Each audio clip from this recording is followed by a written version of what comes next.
Well, hello, everybody. So, we are here at the Grace Welcome Center, seventh and eighth grade. You've seen this. We toured this early in the year, and we are in the pantry here. This is where it all happens. This is where the food is put together and it's taken out and it's given to our community here.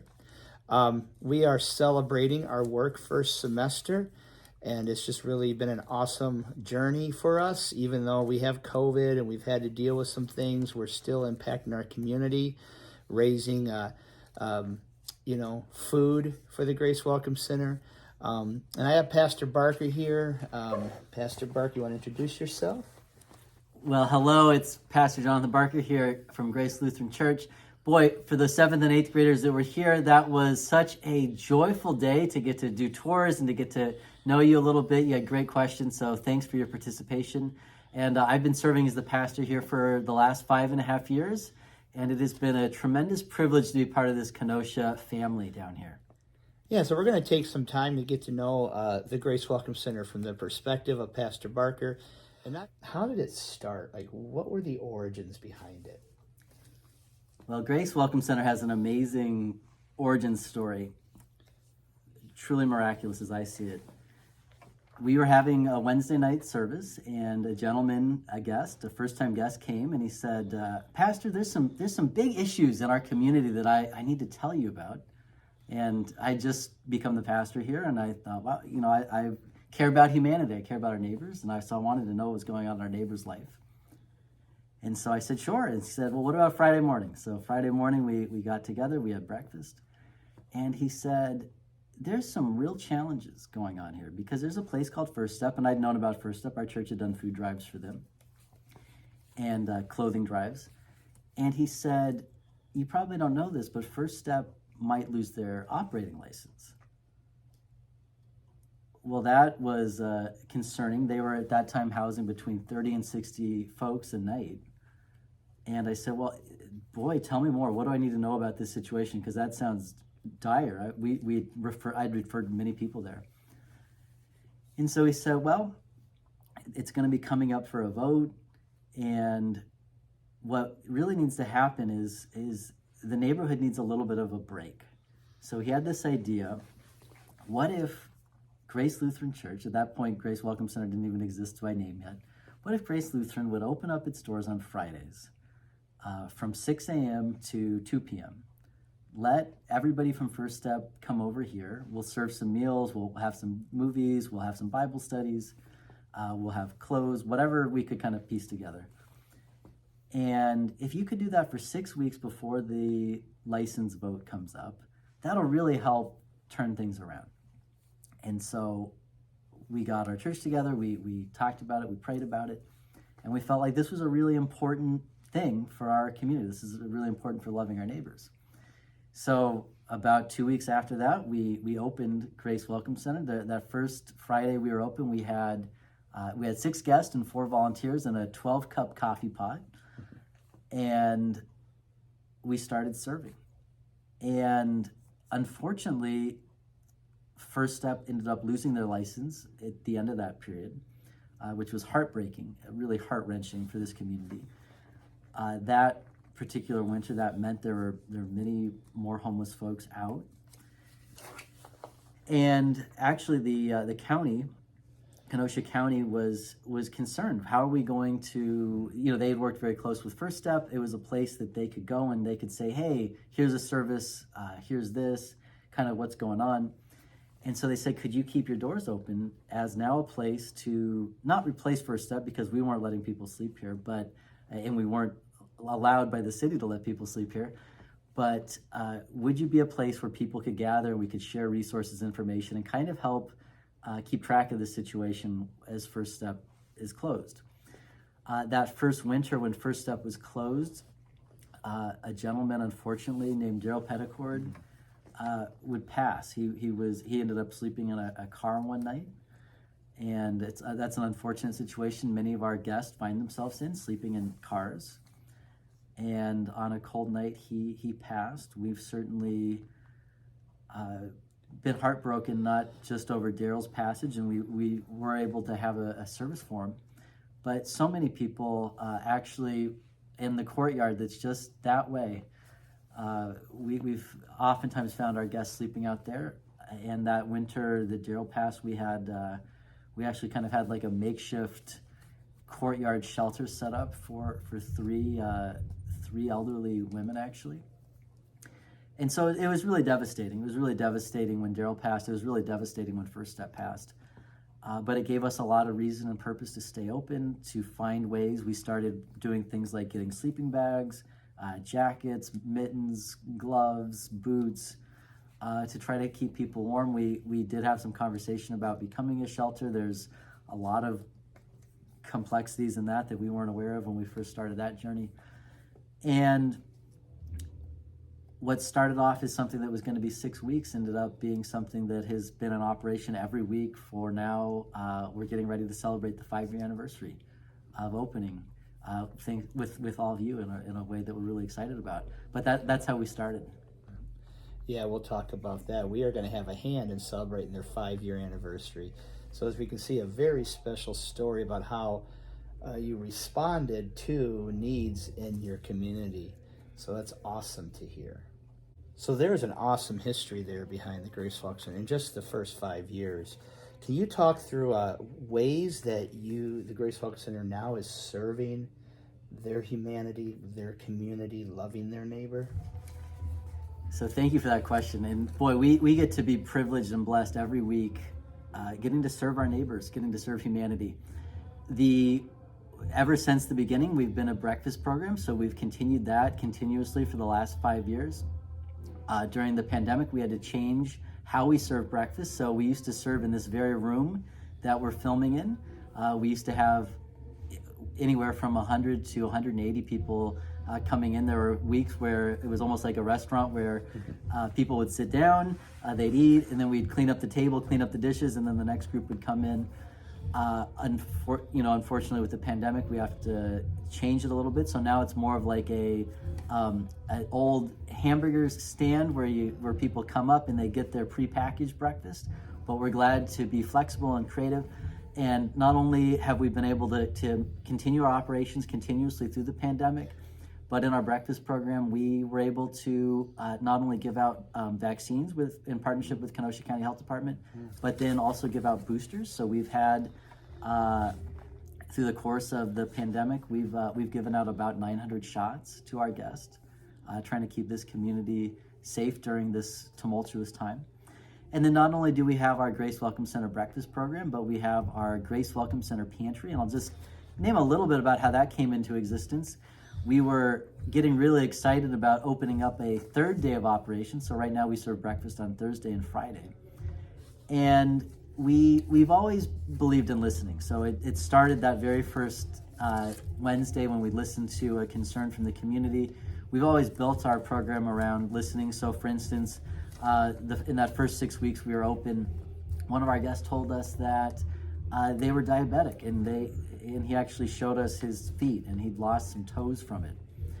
The combination of sleeping upright, wet socks during the winter, and diabetes was unfortunately led to amputation. And he said, "Boy, all these great pastries you're able to get." We were getting stuff from Paelli's and the local and other local bakeries, which was very generous. But he said, I can't eat this stuff. So we started trying to figure out how we could have a diabetic-friendly breakfast, and we have ever since. But as we started thinking about a third day, we wanted to make sure that was what our guests needed, and so we started having conversations with. We probably had 300 or 400 conversations. And people said, we love breakfast. We love being at your church. We love the fellowship. We love everything we love the Grace Welcome Center family, the hospitality. But what we really need now is a food pantry. And they said, a lot of us have actually been able to get off the street thanks to social services that we connected with at Grace Welcome Center. And so we've worked really closely with Kenosha Human Development Services to help get people into housing. And they said, now that we have housing, we have empty cupboards and refrigerators. And I did a lot of blessings for homes when people first got their apartments, and I would see this. They would have these beautiful new apartments, but their cabinets and their refrigerators would be totally empty. And so they told us that's what they needed. So we said, you know what, let's see what we can do. We had a couple of really meetings where we had to kind of step out and really trust that somehow we could do something big like this. We needed things like a truck, which is expensive and hard to get. And we actually had a volunteer say, you know what, I want to let you use my truck every week. We needed somebody who could run it. And Denise Russell, who many of you got to meet on your tour, she was willing to step away from her business partially. She had been running a business full time, and she said, you know what, I'm going to only do that half time now, and I will run Grace Welcome Center Pantry. And it was really amazing to see people step up. It was almost like a movie moment where one thing happens after another, and you kind of feel that energy and that momentum, and people are doing bold things, and there's just this unbelievable synergy of things happening, and we got to experience that. And so our pantry started. We opened our doors. We actually opened at capacity. So the very first night we were open, we had 40 families come through, which literally was all of our food going out. And that's how we operated for about 8 months. And then at the 8-month mark, we had this thing that happened to all of us called the pandemic. And that radically changed our food pantry. Not only we were a choice pantry at that point, so we would bring people into our basement. We would set up. It was like a little 7-Eleven or a little gas station grocery store where people would go down the aisles.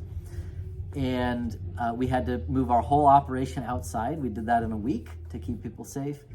But then the other thing that happened is the numbers just exponentially grew, which was heartbreaking to watch. It was our community was in such chaos those first couple weeks, especially. I'll never forget one of our volunteers and donors coming up one Tuesday and saying, Pastor, and he just was the most pained look on his face. He said, I can't volunteer because I lost my job and I'm trying to find a new one. And I'm not coming to drop off food or a check. I'm coming here to get food. Is that okay? And of course we said yes. But it was just heartbreaking. We tried to lift him up and encourage him in his journey. But that first week we went from 40 families to 70 families. This next week we went to about 90 families. The week after that was about 120 families. And by that summer we were up to 190 families coming through each week. And we've been serving our walk-up pantry and our drive-through pantry. So some people walk up to get their box of groceries. Other people drive up. We've been doing that ever since, and our community continues to need food and to have some big challenges, and we still have that many families coming through, and it's very humbling. We're filming on a Sunday. Starting on Sunday evening, our church voicemail will start getting calls, sometimes earlier, but almost always by Sunday. We'll be getting calls of families saying, we have no food for our kids. When is your pantry open? And not just on Sunday, but then on Monday and Tuesday, we have many phone calls like that. We've had, just in the past month, we had somebody call that had just had a heart surgery. So they'd lost their job during a heart surgery. We had another person who'd lost 2 relatives, both a mom and an uncle, thanks to COVID. And they all of a sudden found themselves without housing and without employment, and their whole life had been upended. And they needed it, and that's just from the last 2 weeks, stories that have happened. And it's very humbling hearing stories like this, and we're glad to be able to serve folks that are in really difficult situations.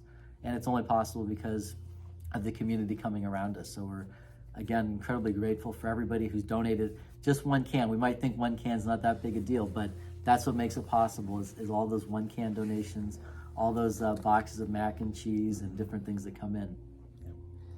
And a few weeks ago, we came together as a middle school to raise over close to 300 items, and that was a really cool project for us to do. What I love about the Grace Welcome Center is that it's right in the Harborside community. So I always believe that schools should reach out and be a lighthouse and impact their community directly around them. So it's just such a privilege and an honor to be a part. Well, I got to tell you, I am so excited about what's coming up May 13th.